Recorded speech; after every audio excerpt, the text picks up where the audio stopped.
Assalamualaikum warahmatullahi wabarakatuh. Halo sahabat Yarsi, bertemu lagi bersama kita di Poster Podcast bareng Dokter Rumah Sakit Yarsi. Senang sekali hari ini saya Dokter Putri, dokter umum di Rumah Sakit Yarsi, kedatangan tamu spesial kali ini, yaitu seorang dokter, seorang profesor di bidang ilmu pulmonologi dan kedokteran respirasi Fakultas Kedokteran Universitas Indonesia, dan juga beliau seorang direktur pasca sarjana program Universitas Yarsi. Oke, langsung saja kita bertemu dengan Prof. Chandra Yoga Aditamap, spesialis paru konsultan. Assalamualaikum, Prof. Waalaikumsalam warahmatullahi wabarakatuh. Bagaimana, Prof, kabarnya hari ini, Prof? Baik, alhamdulillah. Alhamdulillah. Oh ya, Prof, ngomong-ngomong sekarang kesibukannya apa, Prof, hari ini?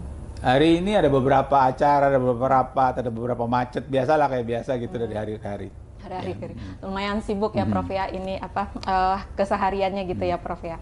Oh ya, Prof, saya juga dengar kabar ya, Prof, ya, kemarin itu sekitar pertengahan Januari ini Prof juga dinobatkan sebagai adjunct profesor ya, Prof, ya, di bidang salah satu di Universitas Australia gitu ya. Boleh Prof ceritakan sedikit, Prof, ke kita itu apa sebenarnya, Prof? Ya, jadi begini, ini sebenarnya cerita agak lama. Jadi dulu di Australia itu ada Universitas Griffith di Brisbane. Dulu Universitas Griffith itu banyak berhubungan dengan Kementerian Kesehatan. Jadi waktu saya kerja di Kementerian Kesehatan memang banyak berhubungan dengan itu. Bahkan sebelumnya pada masa flu burung baru bermula, itu ada penelitian yang dilakukan oleh Universitas Griffith di mana saya ikut terlibat waktu itu.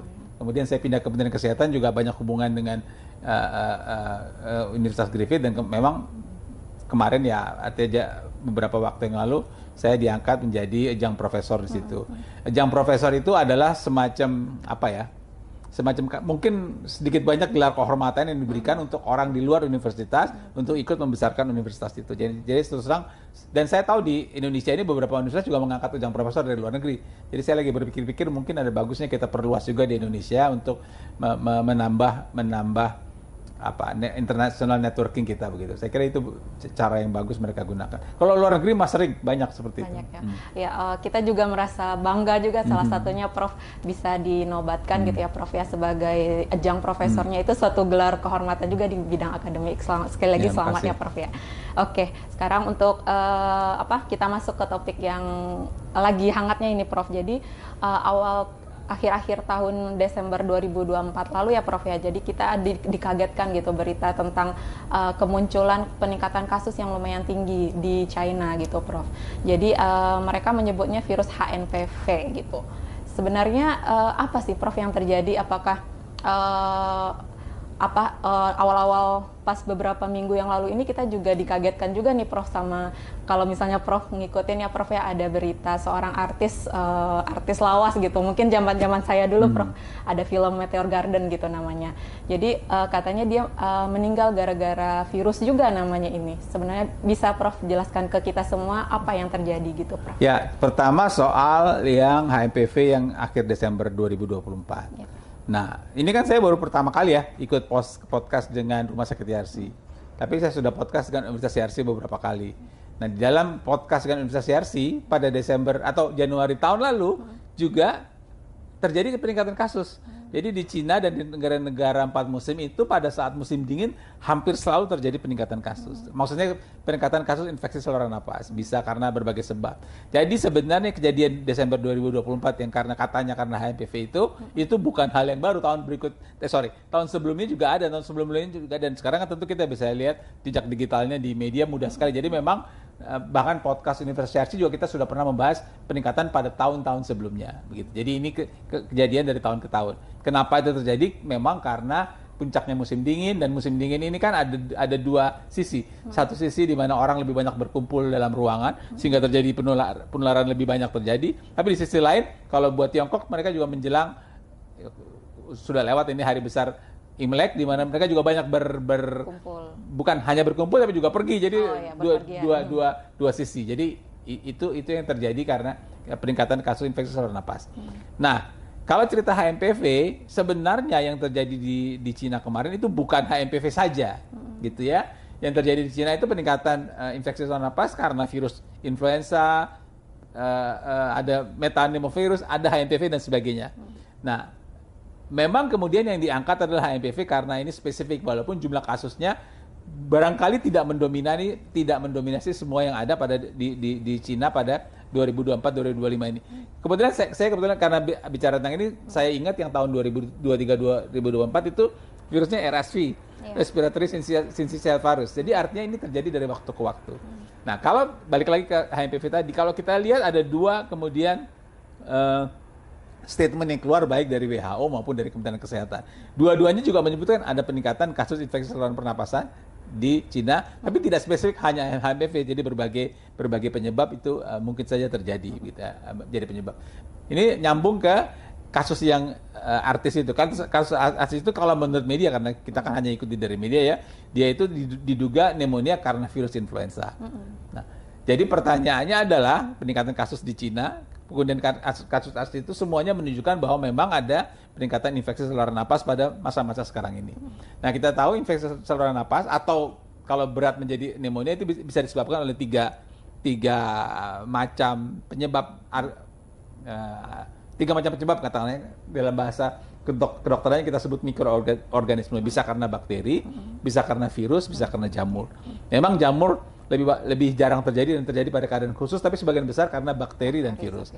Nah, virus itu macam-macam. Nah, orang kemudian bertanya, emang virus bisa bikin pneumonia? Apalagi kemudian artis ini kan meninggal. Emang virus bisa bikin pneumonia, bisa bikin meninggal? Contoh yang paling mudah tentu saja pada waktu COVID. COVID itu juga virus, dan virus pada waktu COVID juga menimbulkan pneumonia, dan kasusnya juga meninggal, dan bahkan di dunia ada sekian juta orang, hampir 5 juta orang meninggal karena, dan sebagian besar meninggalnya karena pneumonia karena virus. Itu adalah virus SARS-CoV-2 penyebab COVID. Begitu juga influenza tentu saja. Ya, virus influenza juga bisa menimbulkan berbagai keluhan pada orangnya. Cuman mesti ditegaskan bahwa sebagian besar influenza, sebagian besar HMPV juga, itu keluhannya ringan. Sama saja sebenarnya. Pada keadaan tertentu bisa sedang, pada keadaan tertentu memang bisa berat. Jadi kalau ditanya apakah bisa menimbulkan kematian berat, mungkin saja, tetapi sebagian besar kasus ringan. Dan itu terjadi penularan karena ya semua infeksi saluran napas kan penularannya dari orang ke orang seperti itu, gitu ya. Nah, jadi itu tentang HMPV dan pneumonia itu. Nah, kemudian ada lagi pertanyaan orang. Kalau kita ingat COVID-19 itu kan terjadi pada akhir 2019. Ya. Bahkan sebenarnya kenapa dikasih nama COVID-19? Karena itu dilaporkan oleh WHO pada tanggal 31 Desember 2019. Jadi cuma sehari sebelum, kalau laporannya telat sehari namanya berubah COVID-20 itu. Nah, jadi memang pada bulan Desember, orang bilang loh kok gitu, dulu kan Desember akhir 2019 ada infeksi baru seperti itu. Sekarang ada infeksi juga. Dulu keluhannya batuk demam, sekarang batuk demam juga. Jadi kok gitu ini sama. Tidak bisa kita bilang begitu karena kenapa? Karena tadi sudah saya sampaikan bahwa hampir setiap tahun pada akhir tahun atau awal tahun ada peningkatan kasus di Cina. Dan semua infeksi saluran pernapasan pasti keluhannya batuk, demam panas. Jadi tidak bisa hanya karena tanggalnya, waktunya sama dan keluhannya sama kita langsung mengatakan itu sebagai COVID-19. Jadi kira-kira itu gambaran umumnya. Oke. Tadi alhamdulillah lumayan panjang dan kita dapat informasi banyak ya Prof ya. Jadi bukan hanya karena akhir Desember dan berasal dari Cina, kadang banyak nih Prof spekulasi dari masyarakat katanya konspirasi nih dari China lagi, dan akhir Desember juga ini penyebabnya mungkin ini apa gitu. Ternyata tadi sudah dijelaskan oleh Prof bisa karena penyebabnya karena infeksi karena musim juga ya Prof ya, ada orang berkumpul dan sering berpergian juga dan bisa menyebabkan beberapa masalah peningkatan kasus itu. Nah tadi Prof juga menyinggung masalah tentang gejala ya Prof ya. Tadi gejalanya ini hampirnya sama gitu. Prof bisa lebih menjelaskan lagi nggak Prof apa saja gejala yang mungkin bisa dirasakan pada orang-orang yang terinfeksi pneumonia ini Prof? Ya, jadi sekarang begini, infeksi saluran napas itu kan bahasa Indonesianya ISPA. ISPA itu kepanjangan, sebenarnya ISPA itu yang lebih tepat adalah kepanjangan dari infeksi saluran pernapasan akut. Kenapa saya bilang lebih tepat? Karena itu terjemahan bahasa Inggris daripada ARI, Acute Respiratory Infection. Akut itu artinya sakit yang cepat. Jadi kuman atau virusnya masuk hari ini, beberapa hari kemudian dia sakitnya beberapa hari kemudian bisa sembuh atau beberapa hari kemudian makin berat. Itu yang namanya akut. Kronik itu kalau sakitnya tuh lama berbulan-bulan atau bertahun-tahun. Jadi ini memang akut. Walaupun memang di sisi lain ada yang mengatakan ISPA itu infeksi saluran pernapasan atas gitu ya. Nah, jadi tapi yang benar sebenarnya akut. Tapi memang yang akut itu seringkali bermula dari infeksi saluran pernapasan atas dulu. Karena kuman atau virusnya masuk dari saluran pernapasan, dari mulut, dari hidung, kemudian menimbulkan infeksi di saluran pernapasan bagian atas. Dan kalau kemudian berat, tidak bisa tertanggulangi atau daya tahan tubuhnya lemah, infeksi itu akan turun ke bawah dan itulah yang namanya pneumonia. Jadi pneumonia itu adalah infeksi saluran napas akut juga, tapi terjadi di paru-paru. Sementara kalau kita sakit tenggorokan yang di atas saja, itu infeksi saluran pernapasan atas. Jadi kalau bahasa Inggris sebenarnya upper, pakai U ya, upper respiratory tract infection ya. Sementara ini acute respiratory infection yang ISPA. Itu penjelasan umumnya dulu. Nah, kemudian sesudah itu apa tadi saya jadi lupa? Oh, gejalanya. Nah, gejalanya pada dasarnya tentu saja semua infeksi di saluran napas itu ada batuk, ada demam, kemudian bisa ada nyeri dada, tergantung dari berat ringannya, keluhan batuk, demam dan sebagainya. Tapi itulah yang terjadi gejala dari waktu ke waktu. Tapi yang penting adalah, dan ini pengalaman pada waktu COVID sebenarnya juga, kita tidak bisa membedakan penyebabnya secara pasti hanya dari gejala saja. Kita nggak bisa bilang kalau gejalanya kayak gini-gini ini HMPV, kalau gejalanya gini-gini ini virus influenza, nggak bisa kita katakan seperti itu. Jadi untuk mengetahui penyebab secara pasti tentu harus ada pemeriksaan untuk menentukan bakteri apa atau virus apa, tapi tidak bisa hanya berdasarkan gejala semata-mata. Oke. Jadi gejala juga penting gitu ya Prof ya, untuk melihat ini ke arah mana, tapi tidak bisa juga memastikan ini penyebabnya karena HMV atau karena COVID-19 gitu ya Prof ya. Kalau misalnya nih Prof, kita menderita ada keluhan batuk, pilek seperti yang Prof jelaskan tadi, kapan sebenarnya Prof kita harus mencari pertolongan, bantuan ke dokter gitu Prof? Mungkin Ya, Prof bisa sebelum sampai situ, karena tadi Anda sudah bicara soal gejala, saya ingin sampaikan apa yang dilakukan oleh dokter di rumah sakit Yarsi atau di rumah sakit manapun juga kalau ada keluhan seperti infeksi saluran pernapasan itu. Jadi kalau ada keluhan batuk, demam, kemudian berobat ke dokter, maka dokternya akan melakukan pemeriksaannya bisa dikelompokkan menjadi 3. Yang nomor 1 yang namanya anamnesis. Jadi dokter itu akan bertanya keluhannya seperti apa, berapa lama. Anamnesis itu ada 2. Ada kita tanya ke pasiennya langsung, ada kita tanya ke orang lain yang dekat dengan pasien. Misalnya kalau anak kecil tanya ke ibunya, atau suami tanya ke istrinya. Kalau informasi, jadi kita sebelum melakukan pemeriksaan selanjutnya, dokter dapat informasi dari pasien apa saja yang terjadi. Jadi itu penting. Jadi kita sebagai pasien juga harus menjelaskan semua informasi supaya si dokternya punya gambaran yang jelas. Sesudah informasi menurut yang namanya anamnesis itu, dokternya akan melakukan pemeriksaan. Pemeriksaannya juga dibagi 2. Pemeriksaan seluruh tubuh, walaupun keluhannya cuma 1, bukan tidak mungkin. Pasti dia akan periksa tekanan darah, dia akan periksa denyut nadi, atau keluhan-keluhan yang lain secara umum, supaya dia dapat gambaran ini secara umum kesehatan orang ini bagaimana. Kemudian dia akan mengarah, kalau memang pneumonia, dia akan mengarah ke pemeriksaan di dada untuk paru-parunya. Dan untuk itu ada 4 yang namanya inspeksi, palpasi, perkusi, dan auskultasi. Ini pasti dikerjakan oleh semua dokter di rumah sakit Yarsi dan juga rumah sakit yang lain. Inspeksi itu maksudnya dokternya melihat ini pergerakan dinding dadanya bagaimana sepertinya. Apakah harusnya kan kiri, kalau tarik napas kiri dan kanan sama bergeraknya. Kalau satu tertinggal, dia bisa curiga ada sesuatu. Kemudian palpasi, dia bisa pegang dinding dada, kalau ada sesuatu yang berubah bisa diketahui. Kemudian perkusi yang diketok-ketok seperti itu, karena kalau sesuatu yang lebih konsistensinya udara atau konsistensinya padat bisa diketahui dengan ketukan-ketukan seperti itu. Dan yang keempat, yang auskultasi dengan menggunakan stetoskop, bisa didengarkan bagaimana suara napasnya, apakah ada gangguan suara napas atau tidak, dan sebagainya. Itu kesimpulan itu dari anamnesis dan pemeriksaan yang baik yang umum maupun yang paru, dia sudah dapat gambaran. Kemudian ada pemeriksaan lainnya. Pemeriksaan lainnya bisa pemeriksaan ronsen barangkali, pemeriksaan darah, pemeriksaan dahak, macam-macam. Dari semua informasi itulah kemudian data diambil. Kesimpulan diambil bahwa orang ini sakit ini, obatnya ini yang perlu diberikan. Jadi itu urut-urutan yang dilakukan oleh dokter di rumah sakit Yarsi dan juga di rumah sakit lainnya. Nah, balik lagi ke pertanyaan tadi, keluhannya kan ada batuk, ada demam, bisa berdahak atau tidak berdahak gitu ya. Kapan mesti ke dokter tergantung orangnya sebenarnya. Kalau pada mereka dengan risiko tinggi, misalnya saja kayak saya nih, saya kan lansia 70 tahun, atau orang dengan gangguan paru kronik gangguan paru yang sudah lama, atau daya tahan tubuh turun, mungkin keluhan tidak tertangani cepat, segera berobat ke petugas kesehatan. Tapi kalau orang sehat, kita tunggu 2-3 hari barangkali bisa dilihat. Tapi dalam 2-3 hari itu ada perbaikan apa tidak?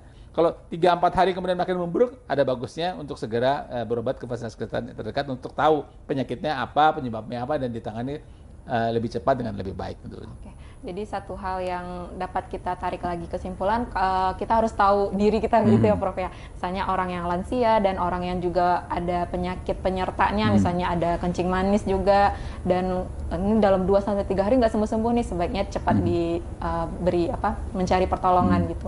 Dan satu hal juga nih Prof, tadi udah Prof jelaskan juga tahapan-tahapan dari pemeriksaan yang dilakukan dokter. Kadang ada beberapa pasien yang mengeluhkan gitu Prof, kenapa sih dokternya banyak-banyak nanya? Nah, padahal itu penting gitu ya Prof ya.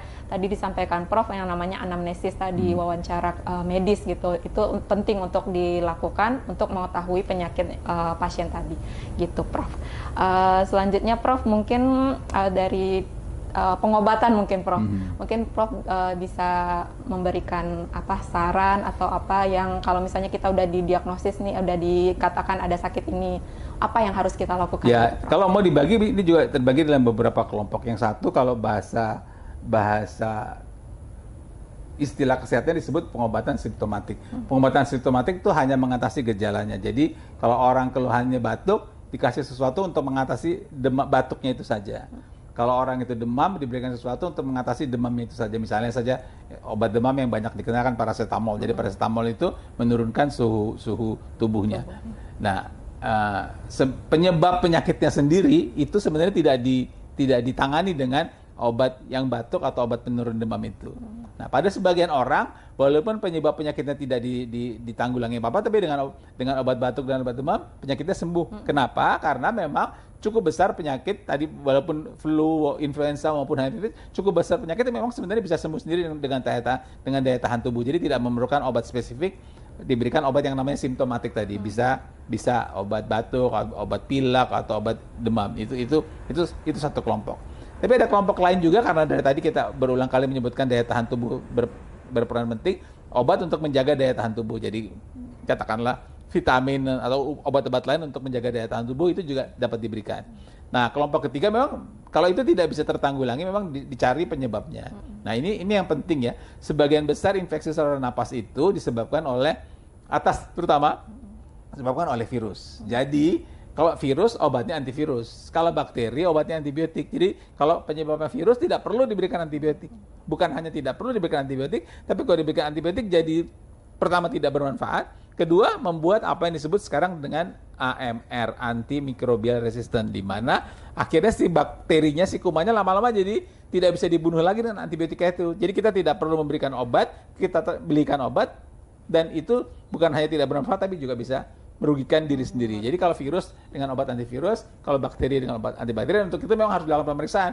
Ini penyebabnya ke arah mana? Ke arah virus atau ke arah bakteri? Perlu atau tidak diberikan antibiotika dan antivirus, itu juga tergantung dari analisanya. Nah, dalam hal ini saya sangat menganjurkan teman-teman, mudah-mudahan tentu semua yang menonton ini sehat-sehat saja, tapi kalau sakit, coba ditanya dengan dokter, ya bicarakan dengan dokter. Jadi dokter, saya sebenarnya sakit apa? Infeksi saya ini karena apa? Apakah memang saya cukup dengan makan obat simptomatik itu, atau saya cukup dengan istirahat di rumah, atau saya perlu makan obat anti sesuatu? Kalau obat anti sesuatu, kenapa ini diberikan?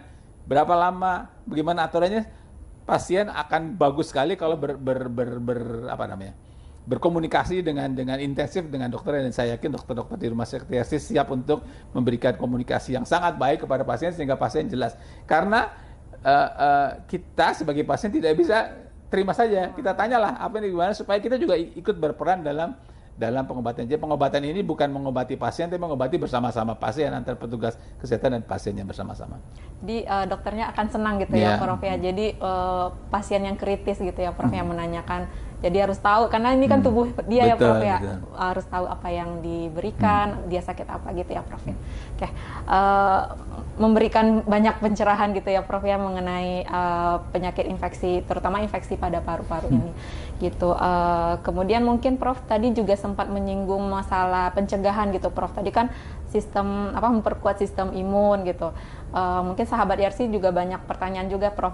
Bagaimana sih cara meningkatkan sistem imun kita? Apa yang harus kita lakukan gitu Prof? Apakah cukup dengan makan makanan aja atau vitamin-vitamin aja atau bagaimana, mungkin Prof bisa sampaikan. Jadi saya kira bagus nih kita tutup diskusi hari ini dengan pesan yang dulu pada waktu saya di Kementerian Kesehatan lebih dari 10 tahun lalu yang kita pakai dengan istilah cerdik, dan itu cocok untuk menjaga daya tahan tubuh untuk berbagai masalah kesehatan. Cerdik itu kepanjangan dari C-nya itu cek kesehatan secara berkala. Jadi kalau memang ada aturan harus mengecek kesehatan berkala, kita ikuti.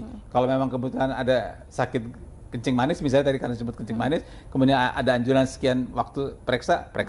Kalau ada kemungkinan hipertensi sekian waktu periksa. Kalau sekarang pemerintah jadi mau melakukan kegiatan cek kesehatan gratis, kalau bisa dimanfaatkan silakan. Jadi cek kesehatan berkala itu penting untuk kita tahu perkembangan dari waktu ke waktu dan harus dilakukan. Kenapa itu harus dilakukan? Karena orang teman-teman punya mobil atau punya motor, sekian 1.000 kilometer harus dicek, kan orang cek secara teratur karena dia takut mobil atau motornya rusak. Tapi kalau orang tubuhnya sendiri itu tidak dilakukan, jangan seperti itu. Jadi cek kesehatan berkala ini perlu dilakukan. Tentu gradasinya beda-beda tergantung orang, tergantung jenis ceknya apa gitu ya. Itu satu.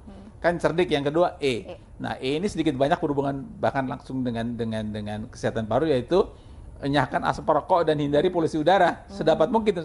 Kalau enyahkan asap rokok bisa kita kendalikan. Jangan merokok sudah pasti, karena rokok itu tidak baik bagi kesehatan. Kalau ada orang merokok di sekitar kita, mungkin kita bilang silakan merokok di tempat yang sudah disediakan, jangan merokok di asap rokok pasifnya mengganggu orang lain. Jadi enyahkan asap rokok dan hindari polusi udara. Ini mungkin tidak terlalu mudah karena Jakarta beberapa kali dilaporkan angka polusi udara yang tinggi di beberapa negara, beberapa daerah juga. Tapi ya kita carilah jalan untuk enyahkan asap rokok dan hindari polusi udara.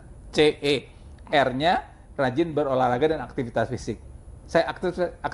Aktivitas fisik saya tambahkan karena tadinya aslinya cuma rajin berolahraga. Olahraga kan orang mikirnya harus olahraga, beli sepatu, beli sepatu basket bola aja udah mahal. Sekarang beli sepatu running aja udah berapa juta kan, makanya rajin olahraga dan aktivitas fisik. Artinya kalau masih bisa aktivitas fisik tentu lebih bagus.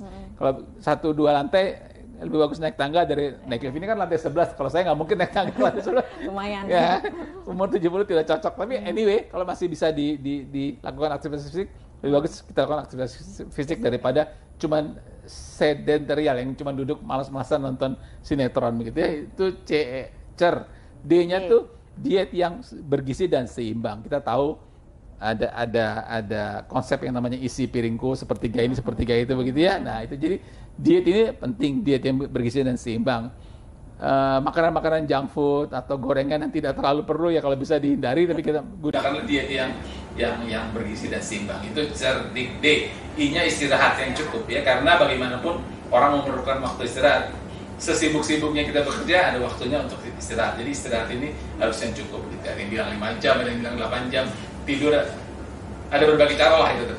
Dan yang terakhir adalah kelola stres. Karena stres itu tidak bisa dihindari.